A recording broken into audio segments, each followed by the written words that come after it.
Every intelligent machine begins with data. Before computers could recognize faces, understand language, or drive cars, they first learned something much simpler: how to find patterns. The first major step in that journey is called linear regression.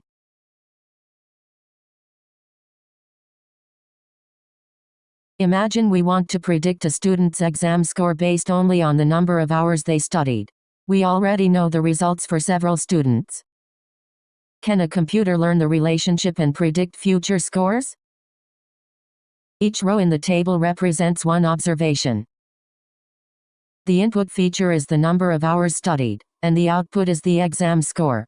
In machine learning we call the input X, and the output Y. 6 students give us 6 XY pairs. Together, these observations become the training data. When we plot every observation, we notice something important. As study time increases, exam scores also tend to increase. Moving from 3 hours to 4 raises the score from 60 to 70, roughly 10 points for every extra hour. This relationship is called a positive linear trend. The computer tries many different lines. Some fit the data poorly, while others fit much better. The goal is to discover the line that minimizes the prediction error. This search for the best parameters is called fitting the model. Every prediction contains some error. Linear regression measures the distance between actual values and predicted values. These distances are called residuals. For example, the student who studied 6 hours scored 88, but this line predicts only 81. The gap of 7 points is that student's residual.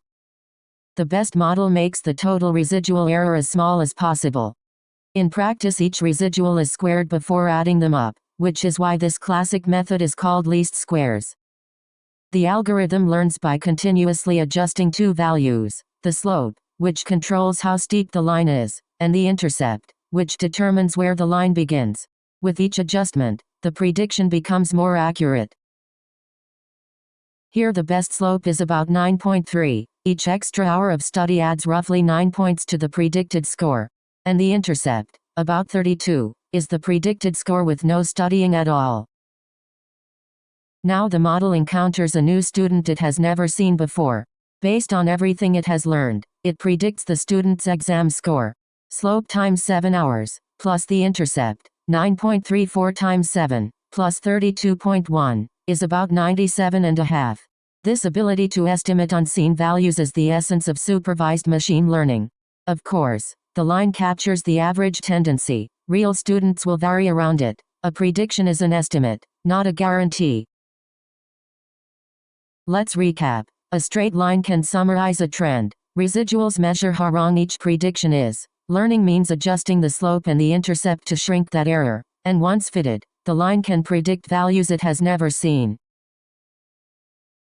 Linear regression may seem simple, but it is one of the most important algorithms in all of data science. It powers forecasting, finance, healthcare, engineering, and countless real-world applications. In the next episode, we'll expand beyond a single input and discover how multiple linear regression combines many features to make even better predictions.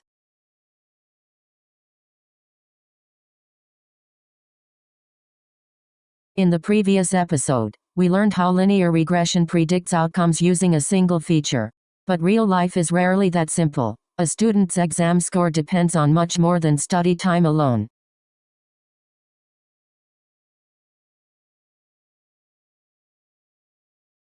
Although both students studied for the same amount of time, their actual performance will likely be very different.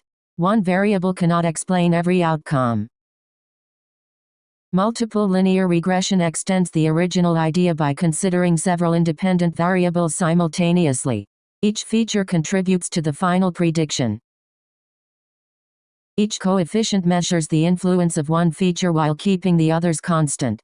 Watch what happens when a single coefficient changes while everything else stays fixed.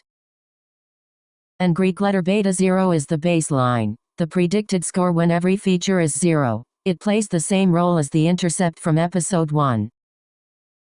Training is an optimization process. The algorithm repeatedly adjusts the coefficients, compares predictions with actual results, and continues refining the model until the overall error becomes as small as possible. The principle is exactly the same least squares idea from episode 1, only now the algorithm tunes 5 coefficients at once instead of 2. When training finishes, every coefficient has settled on its best value. Once training is complete, the model can estimate outcomes for new data. Every feature contributes to the final prediction according to the learned coefficients. 7 points for every study hour, a quarter point per % of attendance, 1.5 points per hour of sleep, and 1.3 per assignment. Added together with the baseline, the prediction is about 91. Not all features are equally important. Some variables have a much stronger influence on the outcome than others. One caution: coefficients can only be compared fairly after the features are placed on a common scale, because hours and percentages use very different units. Understanding feature importance helps explain how the model reaches its predictions. Let's recap. One feature is rarely enough. Multiple linear regression combines several features, each with its own coefficient. Training finds the coefficients that minimize the total error, and the fitted model weighs every feature to predict new outcomes. Multiple linear regression is used across industries whenever several measurable factors influence a continuous outcome. It remains one of the most widely used predictive models in science, engineering, economics, and healthcare. But what happens when the relationship between variables is not a straight line? In the next episode, we'll explore polynomial regression and discover how machine learning models can capture curved patterns found throughout the real world.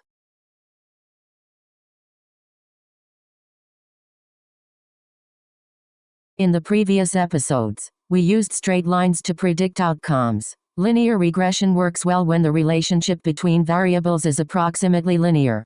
But many real-world problems are far more complex.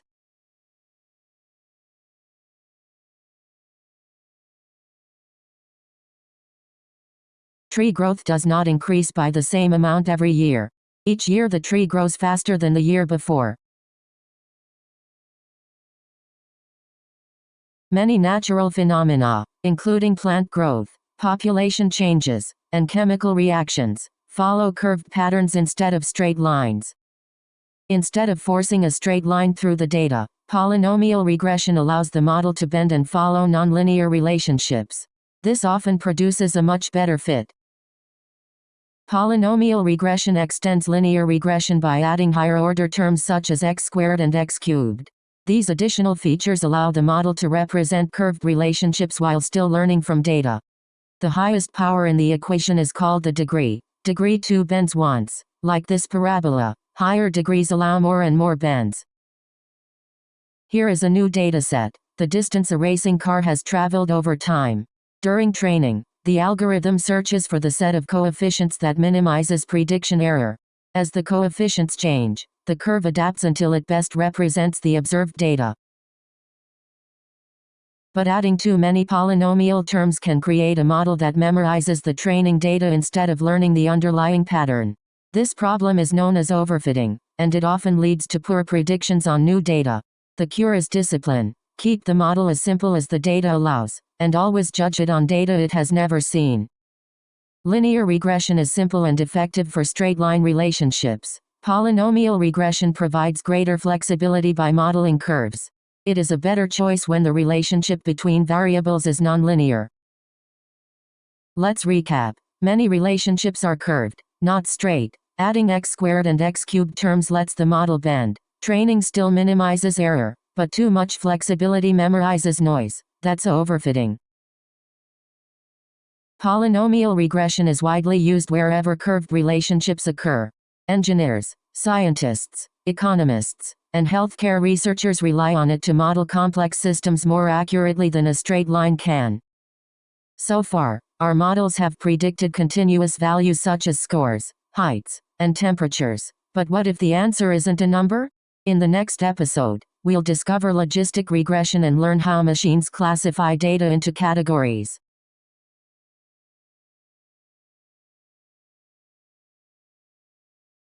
Until now, every model predicted a continuous numerical value. But many real-world problems require a different kind of answer. Sometimes, the prediction is not a number, it is a category.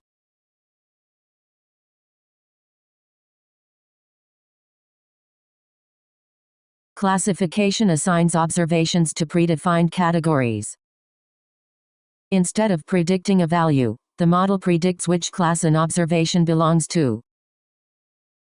Could we just reuse linear regression? Let's label spam as 1 and not spam as 0, and try. Linear regression can produce predictions below 0 or above 1. These values cannot represent probabilities. For classification, we need predictions that always stay between 0 and 1. Logistic regression solves this problem using the sigmoid function. It transforms any input into a probability between 0 and 1, making it ideal for classification. Despite its name, logistic regression is a classification algorithm. It first computes a linear score, just like episode 2, and then squashes that score through the sigmoid. The model estimates the probability that an observation belongs to a class. Each suspicious feature pushes the probability higher. If the probability exceeds a chosen threshold, the observation is assigned to that class. In feature space, the model's threshold becomes a decision boundary that divides the plane into regions. Observations on one side are predicted as one class, while observations on the other side are assigned to the alternative class. The boundary itself is exactly where the model's probability equals 1/2, pure uncertainty. During training, logistic regression adjusts its parameters to improve probability estimates. With every iteration, the model becomes better at separating the classes. Let's recap. Classification predicts categories, not numbers. The sigmoid squashes any input into a probability. A threshold turns that probability into a decision, and in feature space that threshold is a decision boundary. Logistic regression is one of the most widely used classification algorithms. It powers applications in healthcare, finance, manufacturing, cybersecurity, and many other fields where accurate binary decisions are essential. Logistic regression creates a mathematical boundary between classes, but another powerful algorithm makes decisions by asking a sequence of simple questions. In the next episode, we'll explore decision trees.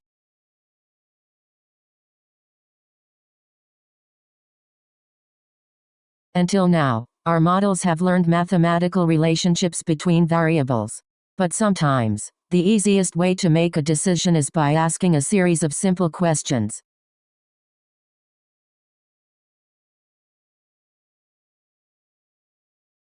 Humans naturally solve problems by asking questions. Should I carry an umbrella? Decision trees imitate this process, transforming data into a sequence of logical decisions. Every decision tree begins with a single root node. At each branch, the algorithm asks the question that best separates the data. This process continues until each leaf represents a final prediction. How does the tree choose each question? The algorithm evaluates many candidates and selects the one that creates the purest groups. A good split separates similar observations while keeping different observations apart. Initially, the data is mixed together.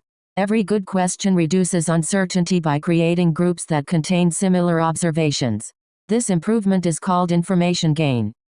Statisticians measure that mixture with a number called entropy. Pure groups have low entropy, and information gain is simply how much entropy a question removes. Making predictions with a decision tree is simple. Starting at the root, each question guides the observation along a branch until it reaches a leaf node containing the final prediction. This customer's loan is approved. Decision trees are highly interpretable and intuitive. However, a single tree can become overly complex and memorize the training data. This problem is known as overfitting. In practice, we fight that by limiting the tree's depth, or by pruning branches that don't earn their keep. Let's recap. A decision tree predicts by asking questions. Each split is chosen to create the purest possible groups, measured by information gain. A prediction simply follows the branches to a leaf, and a single tree, left unchecked, can overfit. Decision trees are widely used because their reasoning is transparent. Industries value models that not only make predictions but also explain why those predictions were made. One decision tree can make intelligent predictions, but relying on a single tree can be risky. In the next episode, we'll discover how hundreds of trees work together to create one of the most powerful ensemble algorithms in machine learning.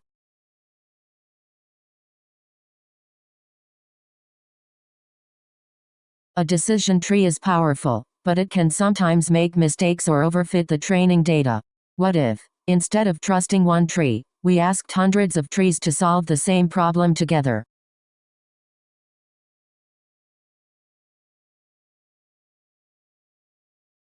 A single decision tree is sensitive to small changes in the training data. Even a slight modification can produce a completely different tree. This instability is one of its biggest weaknesses. Random forest uses a technique called bootstrap sampling, also known as bagging.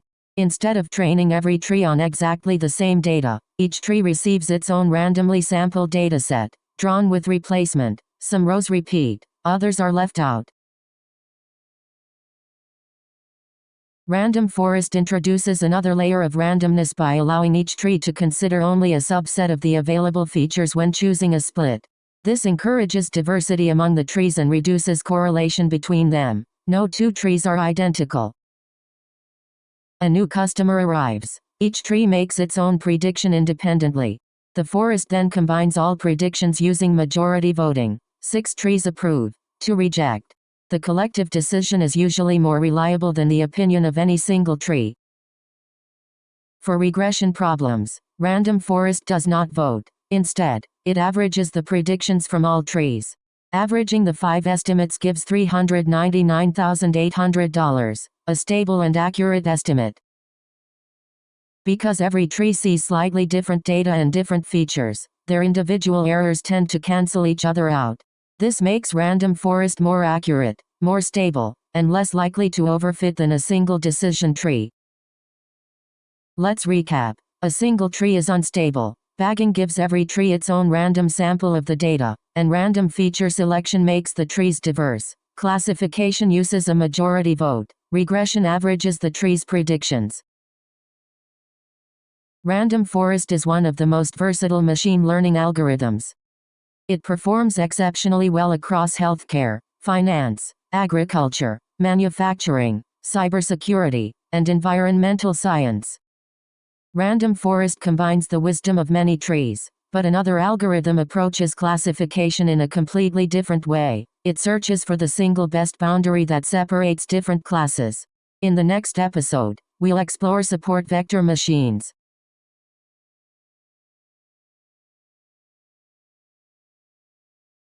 Previous algorithms learned patterns using equations or collections of decision trees. Support vector machines take a different approach. Instead of building many rules, SVM searches for the single best boundary that separates different groups.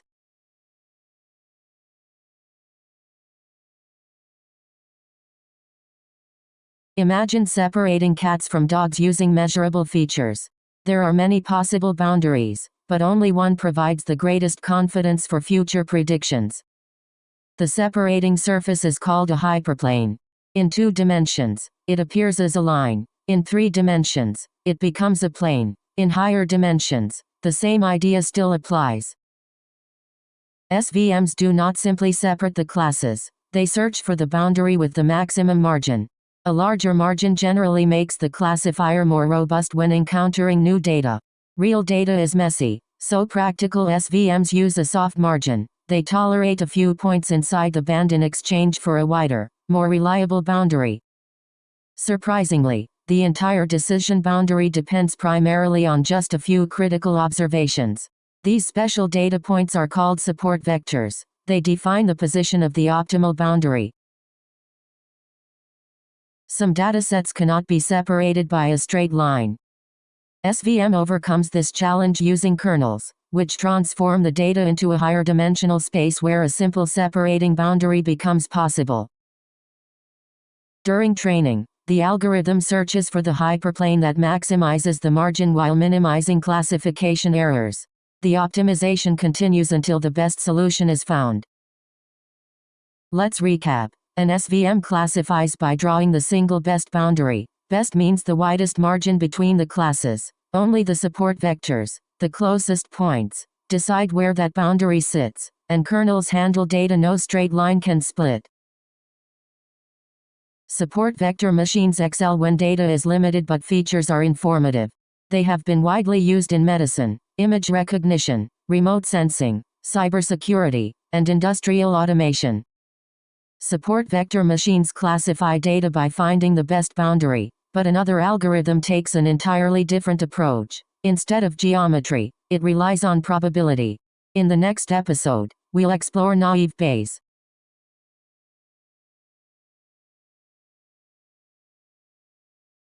Support vector machines classify data using geometry. Naive Bayes takes a completely different approach.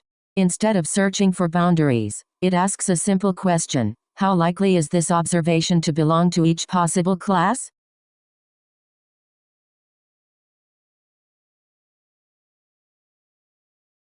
Probability measures uncertainty. Before analyzing any email, the algorithm already knows the general proportion of spam and legitimate messages in the training data. This initial belief is called the prior probability. Naive Bayes examines the evidence inside each observation. Certain words appear much more frequently in spam emails than in legitimate ones. These observations estimate the likelihood of each class. Bayes' theorem combines prior knowledge with new evidence. The result is the posterior probability, the updated belief after considering all available information. Naive Bayes assumes that all features are independent of one another. This assumption is rarely perfectly true in real life, but it dramatically simplifies the calculations and often produces surprisingly accurate results. A new email arrives. During prediction, the model combines the probabilities associated with every observed feature. The class with the highest posterior probability becomes the final prediction. Training a naive Bayes model is remarkably efficient. The algorithm simply counts how frequently each feature appears within every class. That's the whole model. Count, divide, and apply Bayes' rule. It trains in seconds even on millions of documents. Let's recap. The prior is what we believe before seeing any evidence. The likelihood is how strongly each feature points to a class. Bayes' theorem combines them into the posterior, and the naive part is assuming the features are independent.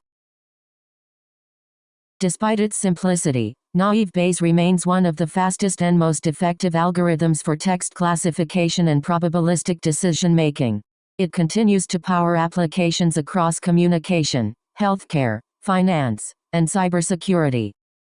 Naive Bayes predicts using probability, but another algorithm makes decisions in a very different way. Instead of calculating probabilities, it simply asks, who are my closest neighbors? In the next episode, we'll explore k-nearest neighbors.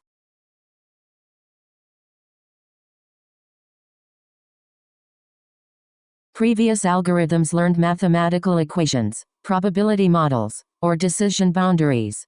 K-nearest neighbors takes a surprisingly simple approach. It predicts by looking at the most similar examples already stored in memory.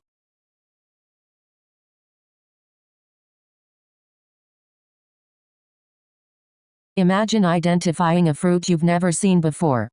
Instead of building a complex mathematical model, you compare it with the most similar fruits you've already encountered.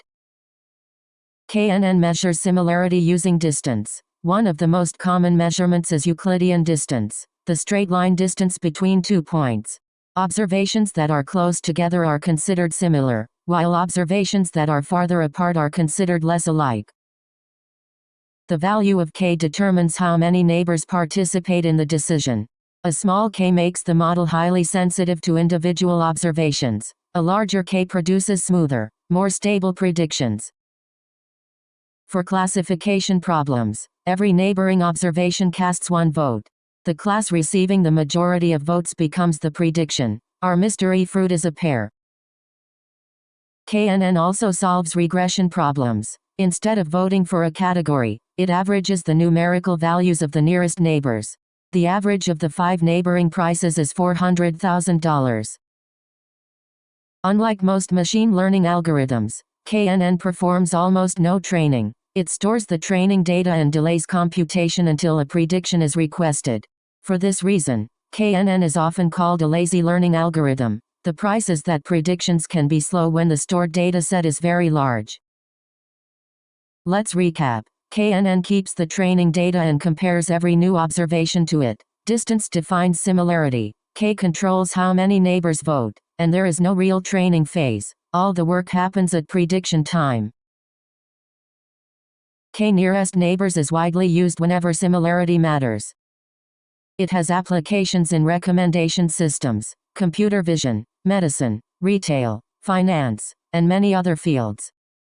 So far, every algorithm has learned from labeled examples. But what if no labels exist? In the next episode, we'll discover KMeans clustering, an algorithm that uncovers hidden patterns by grouping similar observations together.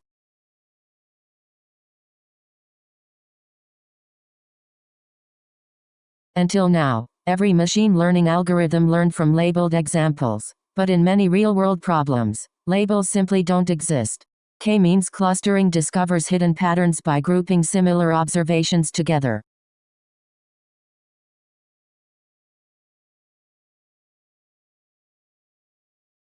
Supervised learning uses labeled data to make predictions. Unsupervised learning receives no labels at all. Its goal is to uncover hidden structure that already exists within the data.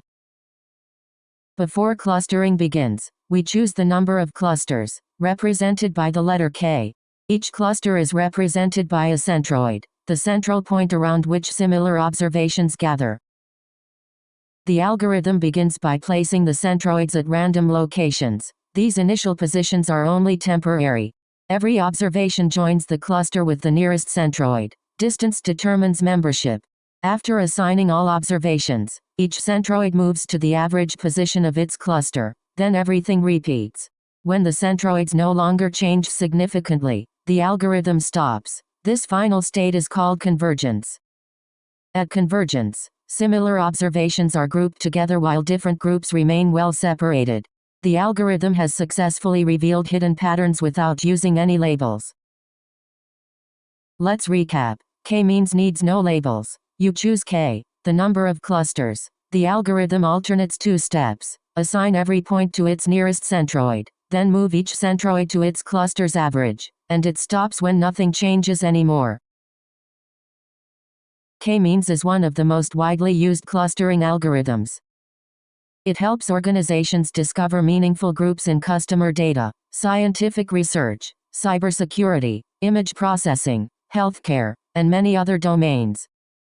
KMeans discovers hidden groups, but real-world datasets often contain hundreds or even thousands of features.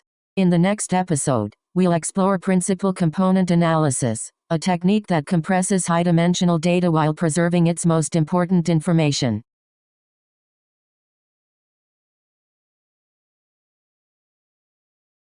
Modern datasets often contain hundreds or even thousands of features. While more information can improve predictions, it also increases complexity, computational cost, and redundancy. Principal component analysis helps us simplify the data without losing its essential structure.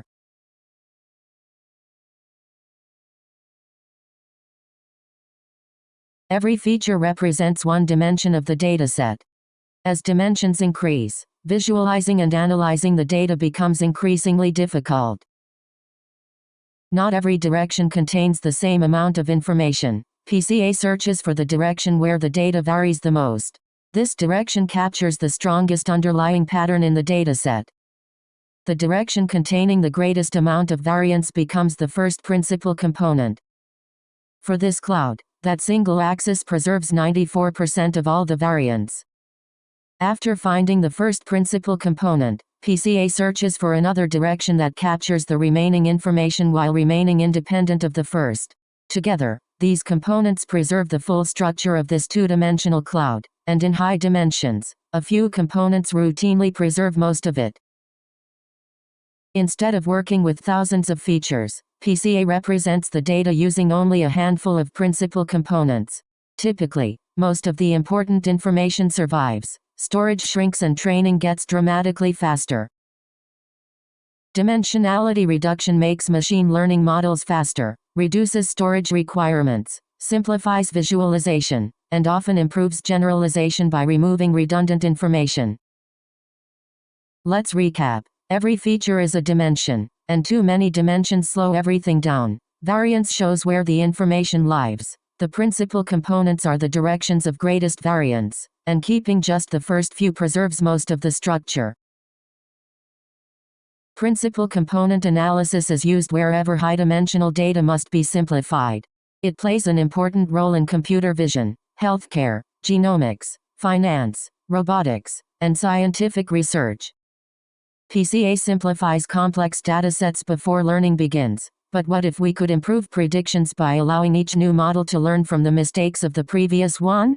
In the next episode, we'll explore gradient boosting, one of the most powerful predictive techniques in modern machine learning.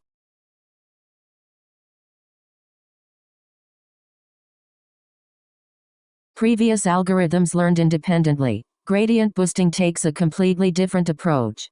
Instead of building many independent models, it trains each new model specifically to correct the mistakes made by the previous ones.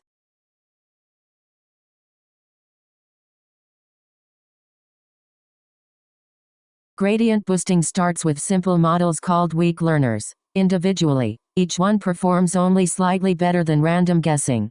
But together, they become remarkably powerful. And notice, they stand in a sequence, not a forest. The first model makes predictions, but naturally, some are incorrect. Instead of ignoring these mistakes, gradient boosting treats them as valuable information. Rather than solving the original problem again, the next model focuses only on the remaining errors, known as residuals. Every new tree specializes in correcting what previous trees failed to learn. Watch the total error fall. Unlike random forest, where trees work independently, gradient boosting trains its trees sequentially. Every new model improves upon the previous one. The word gradient comes from optimization. Imagine a ball rolling downhill toward the lowest point. Similarly, gradient boosting continuously moves toward smaller prediction errors by following the direction of greatest improvement. Several modern implementations have made gradient boosting even more powerful. XGBoost became famous for winning machine learning competitions. LightGBM is optimized for speed and massive datasets. CatBoost excels when working with categorical features. Let's recap. Boosting chains simple weak learners one after another. Each new tree predicts the previous ensemble's residual errors, so the total error keeps sliding downhill, which is exactly where the word gradient comes from. Gradient boosting has become one of the most successful machine learning algorithms ever developed. It powers financial systems, healthcare applications, recommendation engines, manufacturing, search ranking, and many of today's highest performing predictive models. Gradient boosting combines many simple models into one powerful predictor, but another revolutionary approach draws inspiration from biology itself. In the next episode, we'll explore artificial neural networks and discover how machines learn through interconnected layers of artificial neurons.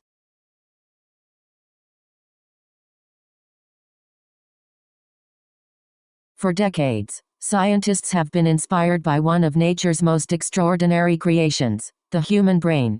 Artificial neural networks attempt to imitate the brain's ability to learn by connecting thousands of simple computational units called neurons.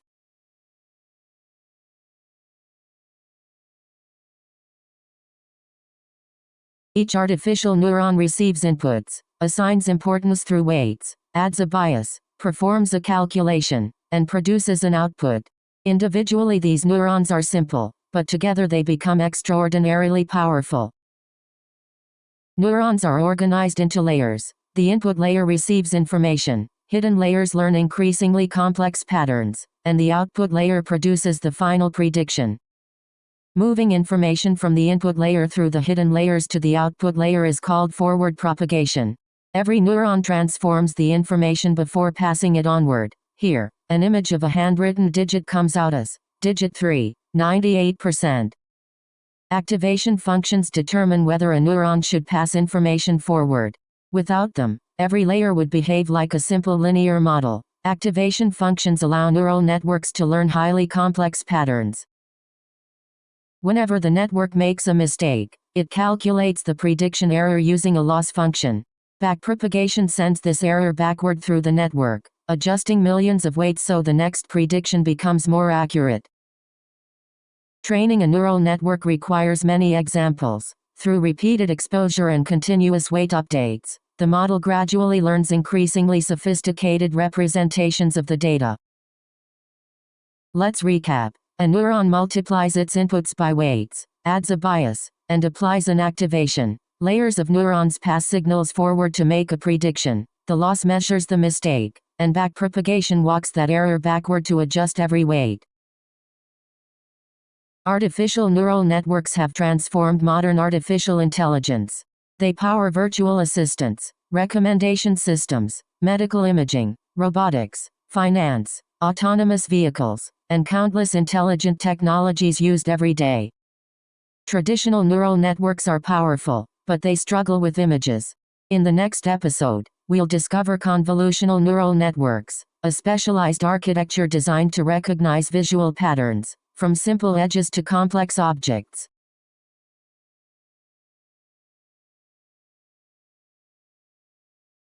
Humans recognize objects almost instantly: faces, animals, vehicles, and everyday objects, without conscious effort. Teaching machines to do the same required a revolutionary architecture known as the convolutional neural network.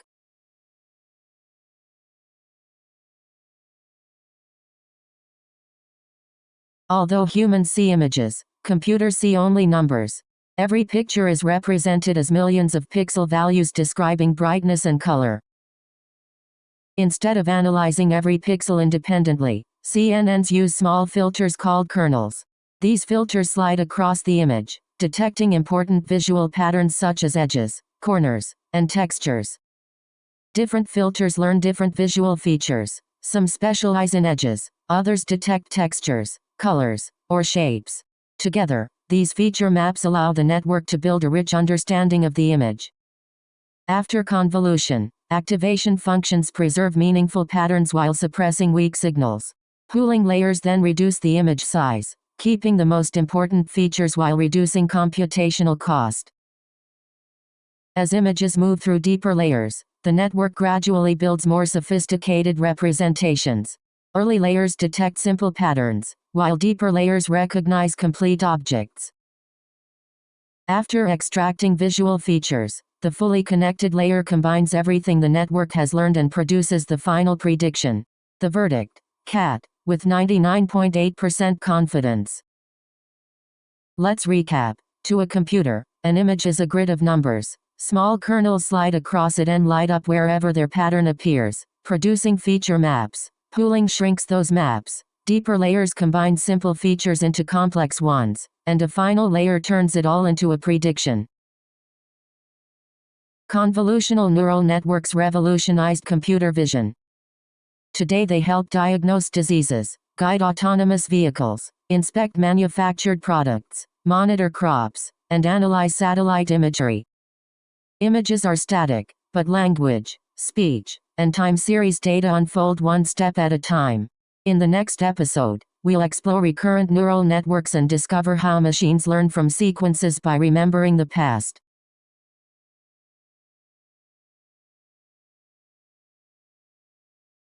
Unlike images, language, speech, music, and time series data depend on order. Changing the order changes the meaning.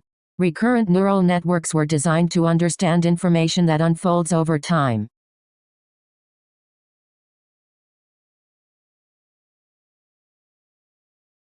Many real-world datasets are sequential. Every observation depends on what came before it. To understand the present, the model must remember the past. Unlike traditional neural networks, RNNs maintain a hidden state, a form of memory that carries information from one step to the next. This allows the network to use previous context when making future predictions. Each word updates the network's memory. Rather than processing words independently, the RNN gradually builds an understanding of the entire sequence. At the final word, the hidden state represents the meaning of the whole sentence. Basic RNNs struggle with very long sequences. During training, the learning signal gradually weakens as it travels backward through time. This challenge is known as the vanishing gradient problem. Long short-term memory networks solve this problem using specialized memory cells and gates. These gates decide what information to keep, what to discard, and what to reveal, allowing the network to remember important patterns over much longer sequences. The gated recurrent unit simplifies the LSTM architecture while maintaining excellent performance. With fewer parameters and faster training, GRUs are often preferred when computational efficiency is important. Let's recap. Sequences depend on order. An RNN carries a hidden state forward as memory, but over long sequences the learning signal fades. The vanishing gradient. LSTM gates protect important memories, and the GRU does the same job with a lighter design. Recurrent neural networks, LSTMs, and GRUs transformed sequential learning. They enabled advances in language understanding, speech recognition, forecasting, robotics, healthcare, and many other AI applications. Although RNNs remember previous information, they process sequences one step at a time. A revolutionary new architecture changed everything by allowing every word to attend to every other word simultaneously. In the next episode, we'll explore transformers, the foundation of modern AI assistants.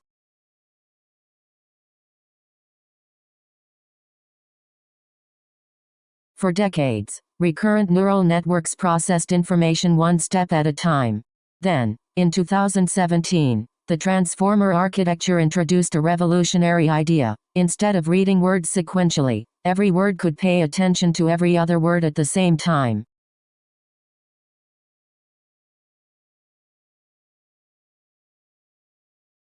RNNs must process each word in order, making training slower and limiting long-range memory.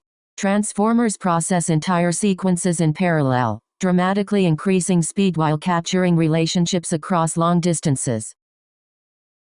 Transformers first divide text into tokens.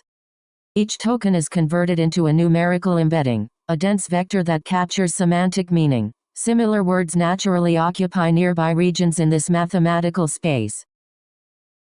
Because transformers process every token simultaneously, they require positional encoding to preserve word order. These position signals let the model distinguish the cat chased the dog from the dog chased the cat. Self-attention allows every token to evaluate the importance of every other token.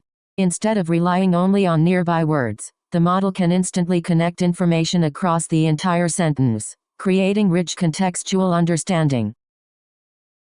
Rather than using one attention mechanism, transformers employ multiple attention heads. Each head learns a different perspective, allowing the model to capture grammar, meaning, relationships, and context simultaneously. Transformer architectures can be configured in different ways. Encoder-based models excel at understanding text. Decoder-based models generate text. Encoder-decoder systems translate and summarize. Together, these designs underpin today's most advanced language technologies. Let's recap. Transformers read the whole sequence at once. Tokens become embedding vectors. Positional encoding preserves order. Self-attention lets every token weigh every other token, and stacking these layers builds the models behind today's AI assistants. Transformers have transformed natural language processing and now influence many other fields. They support translation, coding assistance, education, scientific research, robotics, search, and conversational AI. Transformers learn from massive datasets, but another branch of artificial intelligence learns by interacting with the world itself. In our final episode, we'll explore reinforcement learning, where intelligent agents improve through actions, feedback, and rewards.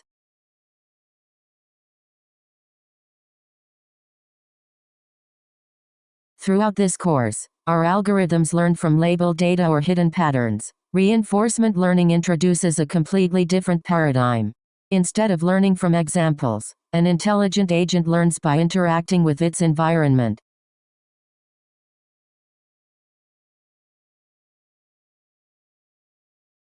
Every reinforcement learning problem contains two key components. The agent makes decisions, while the environment responds to those decisions. This robot's mission: find the glowing energy crystal. At every moment, the agent observes its current state, chooses an action, receives a reward or penalty, and moves into a new state. This feedback loop drives the learning process. Unlike supervised learning, Reinforcement learning does not receive correct answers in advance. The agent gradually discovers successful strategies through repeated trial and error. A successful agent must balance exploration and exploitation. It needs to discover new possibilities while also taking advantage of strategies that have already proven successful. One classic reinforcement learning algorithm is Q-learning. It estimates the long-term value of taking a particular action in a particular state. Over time, these values guide the agent toward increasingly effective decisions. For complex environments, storing every possible state becomes impossible. Deep reinforcement learning combines neural networks with reinforcement learning, enabling intelligent agents to solve problems far beyond the reach of traditional methods. Let's recap. An agent acts inside an environment. Every action returns a reward and a new state, and trial and error slowly turns that feedback into strategy. Q values store what actions are worth, and neural networks replace the table when the world gets too big. Reinforcement learning powers some of the most advanced autonomous systems ever built. It is used in robotics, transportation, manufacturing, healthcare, energy optimization, logistics, finance, and scientific exploration. From fitting a simple line through data to building autonomous systems that learn through experience, we've explored the remarkable evolution of machine learning. Every algorithm solved a different kind of problem, and together they form the foundation of modern artificial intelligence. Your journey into AI doesn't end here, it begins here.